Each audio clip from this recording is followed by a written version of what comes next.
a classic Sicilian dish from Africa, a Chicago favorite with roots in Hawaii, and slow stew that migrated from Indonesia to Malaysia. This week, it's all about transplanted cuisine. Traveling the world to bring you delicious dishes, tasty beverages, and interesting experiences. This is the Destination Eat Drink Podcast on the Radio Misfits Podcast Network. I'm Brent Peterson. Welcome to Destination Eat Drink, the travel podcast for foodies. Destination Eat Drink is for foodies who like to travel and travelers who love to eat. This week, we're crossing borders with transplanted cuisine. But first, do me a favor. Rate and review the podcast. It only takes a minute on your podcast app, and it really helps the show and helps other foodie travelers like you find us. And if you really like Destination Eat Drink, you can support the show at buymeacoffee.com, make a contribution in any amount, or purchase one of my foodie travel guide ebooks. It's all at buymeacoffee.com/Destination Eat Drink, and thank you very much. Transplanted cuisine is the idea of recipes traveling across borders or oceans to a new place where it might change in the way it's served or prepared, depending on the availability of ingredients.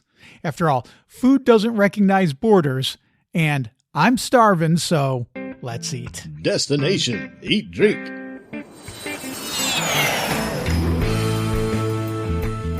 Katie Parla is a New York Times best-selling author, podcaster, and foodie tour guide in her adopted home of Italy. She tells me about why the classic Sicilian dish of caponata owes a debt of gratitude to North Africans. So I noticed you've got several eggplant recipes in your book, Katie, and I might not be correct on this, but I noticed that typically you fry your eggplant and you don't bread it.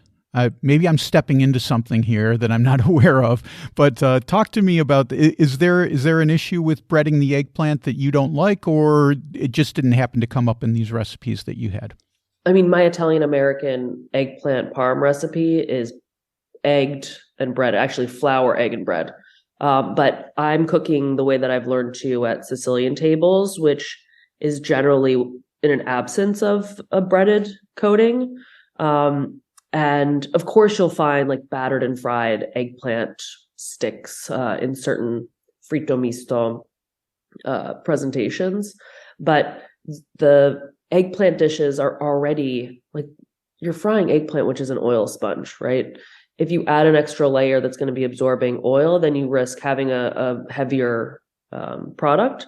And I would say if anyone who's skeptical, who's, really finds comfort in the breading, just try it once without it and compare the sort of heft in your mouth. I prefer certain recipes without breading, but you know what? If I'm in Jersey, get an eggplant parm sub, there better be bread. There better be breading. Otherwise, I'm sending it back. I love your Jersey roots. Any other eggplant recipes that you're especially fond of? I mean, the OG, right? The caponata, this kind of sweet and sour dish that like so many had tomato added to it subsequently. So it's essentially fried eggplant that could be flavored with sugar or honey and a little bit of vinegar for tang, and then folded with some soft celery and pine nuts and raisins. So it's is a dish that feels really close to North African preparations. But of course, we've talked about the importation of certain types of produce during the Arab presence in Sicily. And so this is a dish that would have emerged from that tradition, and then tomatoes get added.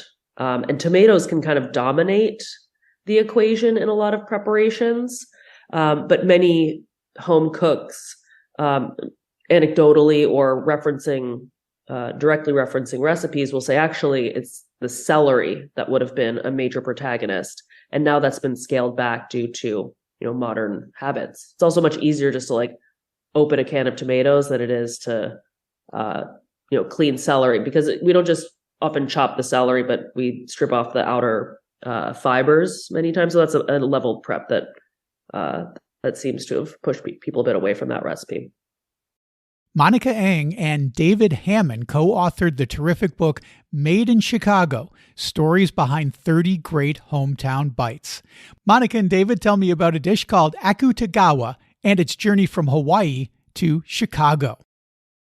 I'd like to talk about another dish right now that was invented in Chicago, invented in Wrigleyville, one that I wasn't familiar with called Akutagawa.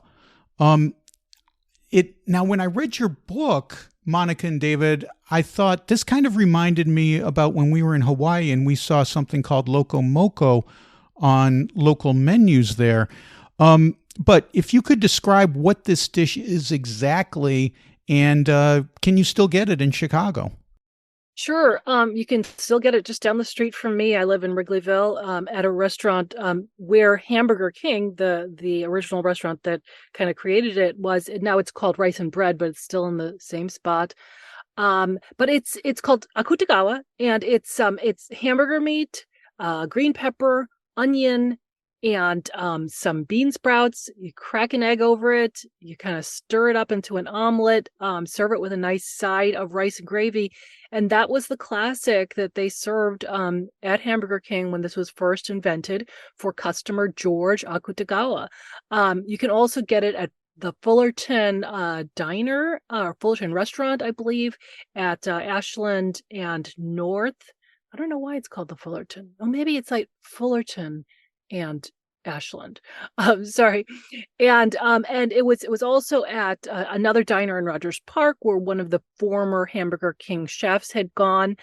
And it to me, it's this wonderful embodiment of Japanese Americans trying to exercise their Japaneseness at a time when they were told not to be, when they were forcibly relocated to Chicago after a forcible internment, and told that they needed to start acting like Americans.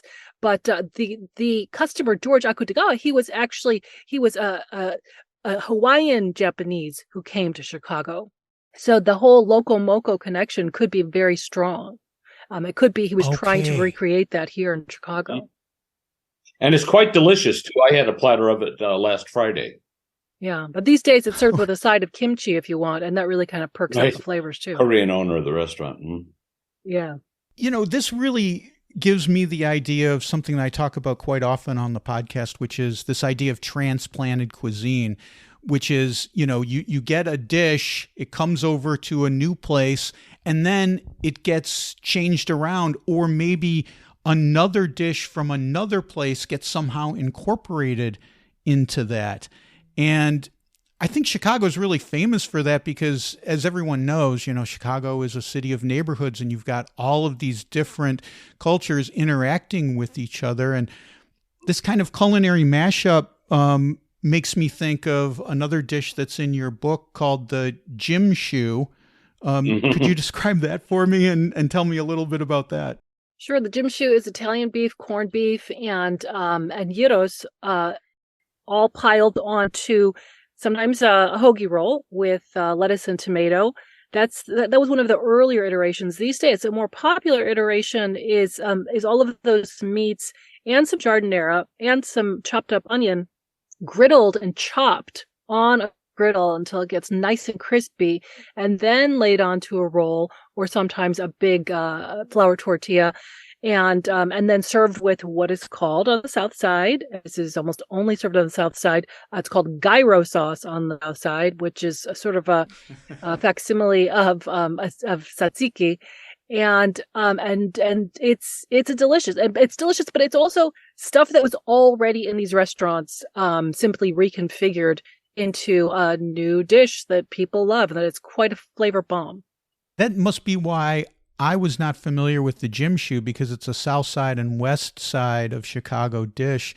And here I was in the burbs, the Northwest burbs, and it ain't never made its way up to Barrington, I'll tell you that. That is true. That's one of the big things that we found. I mean, even North Side, South Side, or even in certain, parts of South Side neighborhoods, you find this total cultural segregation where people have never heard of dishes that, hundreds or even thousands of others, love and associate with Chicago. And their neighborhood, too. The sweet steak, which is there's a location in Morgan Park that serves it. My wife and I went out there to a place called Home of the Hoagie.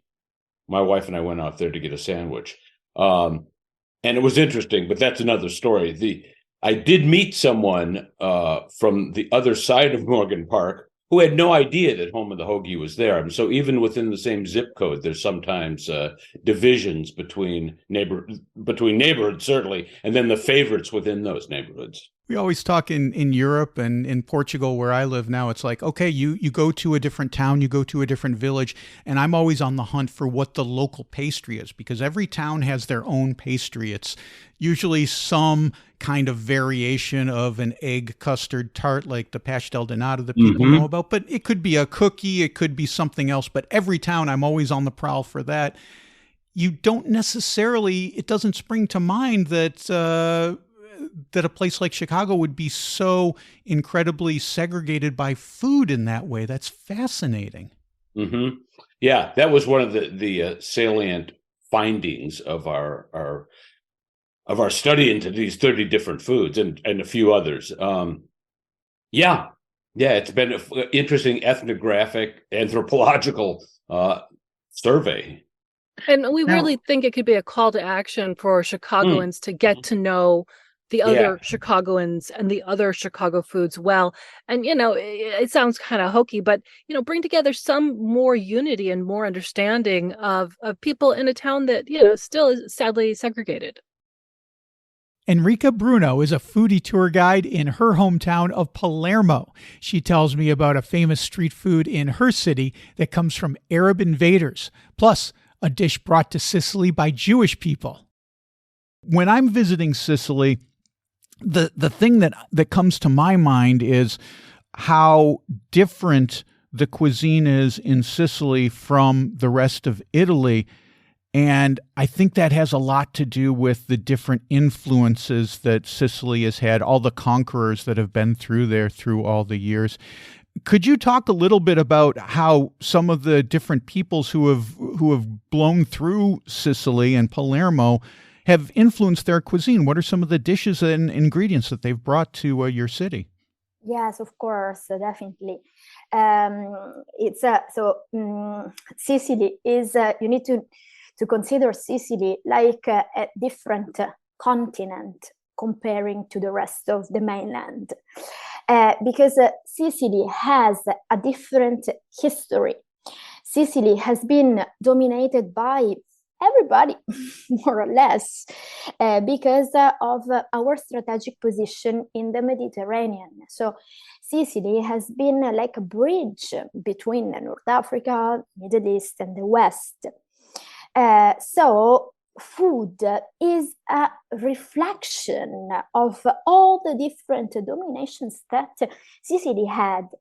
What I found amazing that still today we can taste, we can appreciate the different flavors that are today like a contamination of all the different people, cultures, and dominations we had. For example, I can give you different examples actually. For example, panelle. Panelle are one of the main specialties of our street food. Panelle are chickpea fritters that we usually eat in the food markets.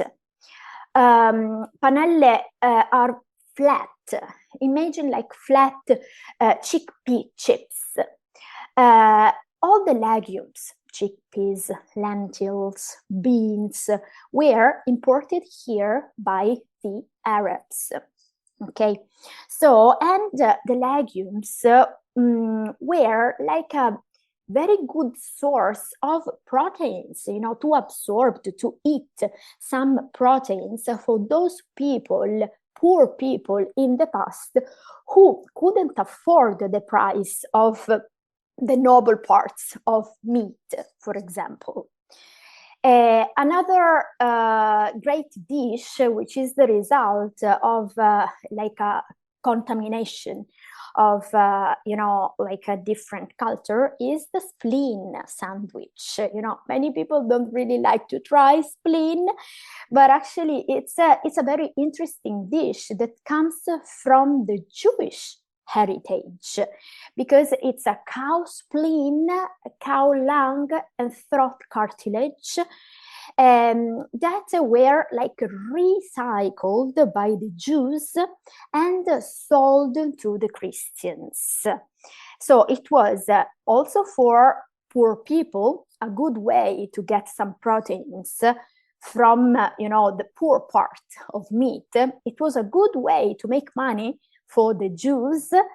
And then when the Jews were expelled by the Spanish in 1492, the tradition was kept by the cheese vendors, who started to make a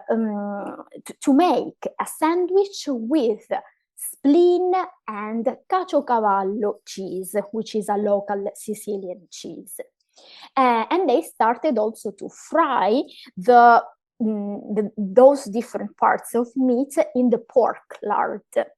So, and the spleen sandwich, I think, is one of the greatest examples of the contamination of the different cultures and the different dominations we had. Pauline Lee is the co-founder of Simply a Neck, a foodie tour company in Kuala Lumpur. She talks about dishes from Indonesia traveling to Malaysia. You've got a little Indonesia in Kuala Lumpur as well. Any other Indonesian food that's made its way into the mainstream of Malaysian cuisine? I would have to say it would be the satay. Oh, of course. So satay is very popular. You can get different types of versions of satay in Indonesia. So a couple of months ago, I went to Jakarta, and I wanted to study the cuisine there and the people there, and just to relate back the history to especially the Chowkit area where we walk. We've got the root of Malay culture and the cuisine is from Indonesia, obviously with the Malay archipelago, ranging from Philippines, Malaysia, Singapore, Indonesia. In Indonesia, you've got the babi, we've got babi guling, you've got the satay from Bali, you've got the Java Islands, southern, northern, and it's very different to the Sumatra Islands as well. So all these different places in Indonesia, they all have different tastes, flavors, textures. So coming back to Malaysia, and that's where, you have the Java influence, you've got the Batak, you've got the Minangs, the Malacca, the Sumatra. So all these different places in Indonesia forms the roots and foundation of the Malay culture and cuisine. But in Malaysia, we have sort of course, it's just like similar to, for example, the recipes from my forefathers, my grandmother. So this is something that we eat in the family. And so that's how it works, right? What works in the family and they love it. And then we continue to sell it or, put it outside, The satay sauce essentially is very different in Indonesia and in Malaysia. And I tend to love the satay sauce more in Malaysia than in Indonesia. And why is that? It's so, for example, I do not like too spicy of a sauce. And neither do I like too sweet. So I need a balanced sauce. And I find the Malaysian peanut sauce to be the best of what I've tasted. I think it's just a whole combination of the peanuts, the tamarind, whether it's the gula melaka that we use sometimes, So all in all, it's just a good combination, a good balance of all the lemongrass, galangal, all that goes into the sauce. And it works for me. The Malaysian version triumphs over the Indonesian version. That's my take. and that's the essence of transplanted cuisine, right, Pauline? It's not only what ingredients are available, but it's also perhaps changing and adjusting the dish based on the local taste and the local preference. Exactly. I want to talk about one last dish that maybe originated in Indonesia, and that's called rendang. But I think the people of Malaysia have really embraced this dish as well. I saw it referenced in one article I read that it's considered one of the national dishes of Malaysia. I don't know if that's true or not. That's just what I read. Could you talk about rendang a little bit? Oh, rendang is yeah. Just a couple of hours ago, we just came back from a rendang place. We had rendang Minang style. So obviously with rendang, it's a slow stew. Yeah, you need to cook it slowly. So if it's a rendang chicken, then you have the old chickens to stew it, and then you've got the rendang beef as well. You have two, at least my favorite top two is either the wet version or the dry version, which is the rendang tok. Yeah. So again, different families have a different recipe based on their family, what their preferences is. So for me, I like the rendang Minang style and the one with gravy. And you were just there today. That's so cool, having some rendang. Yes, because it's very hard to actually find a good rendang. People will think that when you land in Malaysia, oh, I can find a rendang. Actually, it's not so easy to find a good rendang. Oh, interesting. Why do you think that is? You need, number one, you need to find a good Malay restaurant or a stall that sells a good rendang. Not all stalls make it nice either. They may use not a good cut, or it's too cold, it's been around for a while. So, you got to find the right place to have it. And there's not many Malay restaurants around Kuala Lumpur or Malaysia. They have some stalls there, but that's because, the Malay would have it at home, and then they cook it at home. And every time there's a celebration, there's a festivity, then they cook it amongst the family. So, yeah, it's a tricky one. It's a very popular dish, yet it's difficult to find because everyone's cooking it at home. It all started with, so rendang is something that that the Malay communities have it during the celebration, parties, festivals. Okay. So where their family and friends are invited, and hence all the aunties and the grandmas, they have their own recipe and concoction.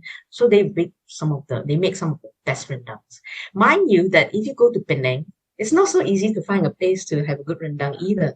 So different areas of different states in Malaysia, it's not so straightforward. In Kuala Lumpur, yes, that's because we are the capital. So you do have a few more choices here. Okay, that's the delightful Pauline Lee from Simply Anak. You can book a tour in Kuala Lumpur at simplyanak.com. That's simplyanak, ENAK.com. And Katie Parla's books and tours are at katieparla.com. Monica Ang and David Hammond's book, Made in Chicago, is available wherever books are sold. And you can book Erica Bruno at alternativetourspalermo.it. Well, that's it for this week. Next week, we are in Rhode Island for Buddy the Elf Donuts, the Murder Burger, and Gabagool. Don't miss that. And there's more foodie travel at destinationeatdrink.com. I just posted a story about one of the most popular dishes in all of Portugal. It's called Bitoque, and you can read all about it and the different kinds you should look for when you come here to visit at destinationeatdrink.com/blog. I also have a new video out. This one is about the city of L'Aquila in Abruzzo, Italy. The city was devastated by an earthquake in 2009, but it's coming back, and it's home to amazing food and a cocktail that I think rivals the Negroni. Watch that on my YouTube channel. That's youtube.com/@DestinationEatDrink946. You can also check out my foodie travel guides at Buy Me a Coffee. There's over 30 of them from Portugal, Spain, Italy, and Belgium, and you can download them all at buymeacoffee.com/DestinationEatDrink. Destination Eat Drink is distributed by the Radio Misfits Podcast Network and Ed Silla. Thanks, Ed. I'm Brent Peterson, and I'll see you down the road. Join us next week for another culinary adventure on Destination Eat Drink, a presentation of the Radio Misfits Podcast Network.